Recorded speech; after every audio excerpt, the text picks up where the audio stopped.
Who knows this guy? Andrew Ng. All right, yeah, basically everyone knows who he is.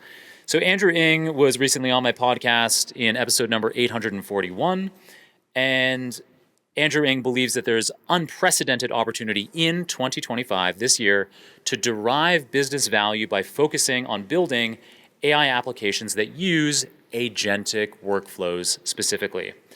The anecdotal evidence at my consultancy, Y Carrot, suggests that he's right. I don't want to understate this, and it is early days for the company, but 100% of conversations that I have with prospective clients leads to next steps. There isn't anyone who says, nah, this isn't what we're looking for right now, or we'll get back to you in 3 months or 6 months. Everybody says, great, let's get into an NDA so I can explain more. And then once they do that, they say, let's get into a master service agreement so we can start getting to work and fleshing out a contract. And then let's get that contract going as quickly as possible. I can't wait to get this agentic solution, this AI solution in my platform. Although, that said, not everyone is convinced. I should give that, basically except for this slide, we're going to be 100% gung-ho on agentic AI this whole time. Who knows Andrei Burkov? He wrote the 100-page machine learning book. Yeah, we've got some hands up. So Andrei Burkov was also on my show recently in episode 867, and Andrei believes that LLMs, agentic systems, including the kinds of multi-agent systems that we'll be talking about in today's training, are overhyped. I'm personally more in Andrew Ng's camp. There is certainly some overhype, but the LLMs that power agentic systems today, they do have flaws and they do have limited capabilities, but those are being overcome at a crazy pace. So here is a chart of some of the leading models, GPT-4o, O1, Sonnet 3.5, Gemini 1.5 from Google, showing their performance on different benchmarks. The key one that I want to highlight is Humanity's Last Exam, HLE, which is shown in white and black there. So HLE is a multimodal benchmark.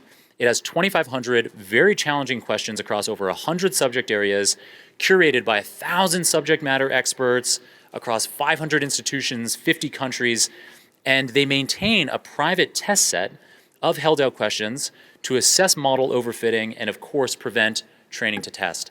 I do see people taking photos of the slides, so you can actually, there's a GitHub repo that Ed will bring up shortly, which will have a link to the slides.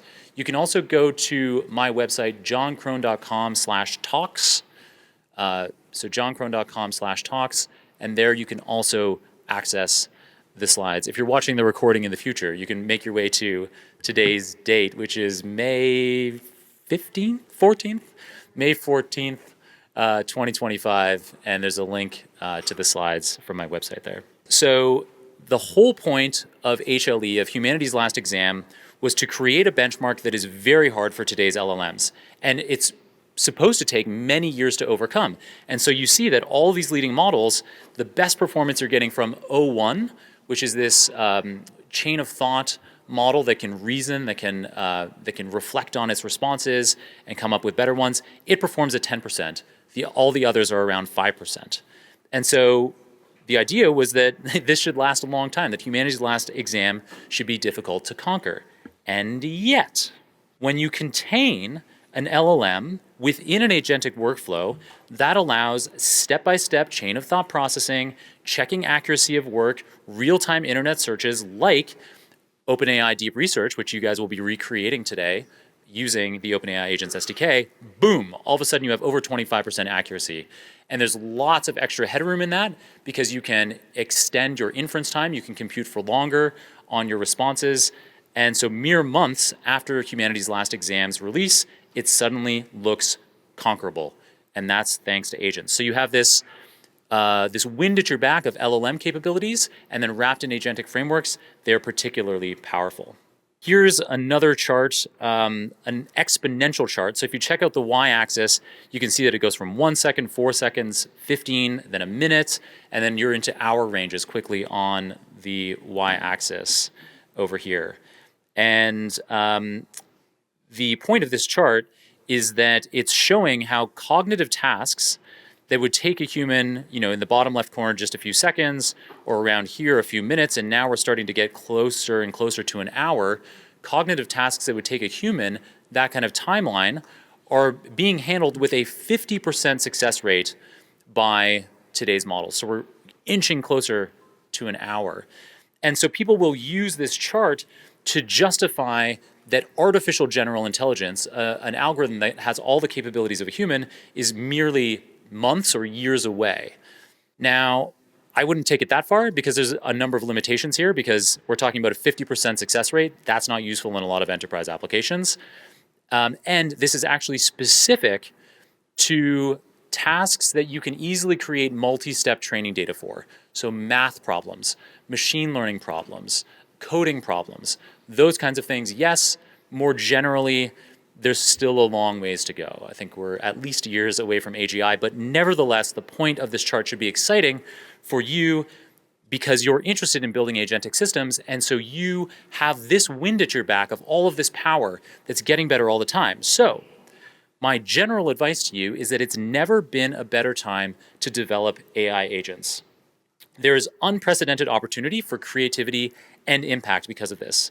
My overall guidance is that while agents aren't perfect or suitable for all enterprise use cases today, there are a ton of use cases that they are useful for. So especially on repetitive tasks, multi-agent systems can be inexpensive to design and deploy thanks to the kinds of techniques that Ed will be showing you today. They allow you to substantially augment improving the outcome of business processes, or to even fully automate tasks today that are done entirely by humans. It's like robotic process automation, RPA, on steroids. And it allows measurable operational metric improvement and or ROI, return on investment, over condensed timeframes.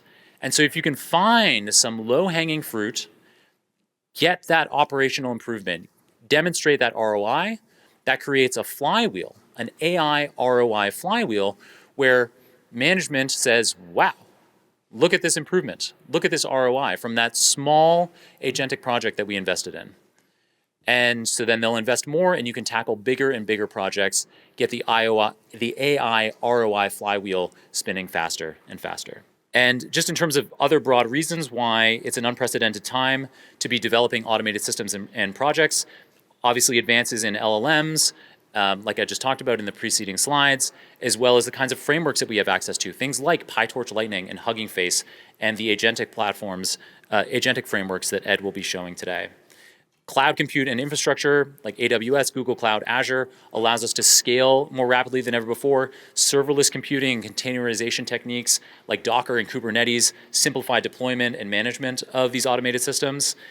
Data, massive open source data sets are available, online repositories, and increasing digitization across industries means that we have way more data all the time. It's something like every 6 months, the amount of data on the planet doubles, which is insane and provides you with lots of fodder for your AI systems. Open source software, GitHub repositories, extensive documentation allow for easy sharing, reuse, and collaboration on automation projects.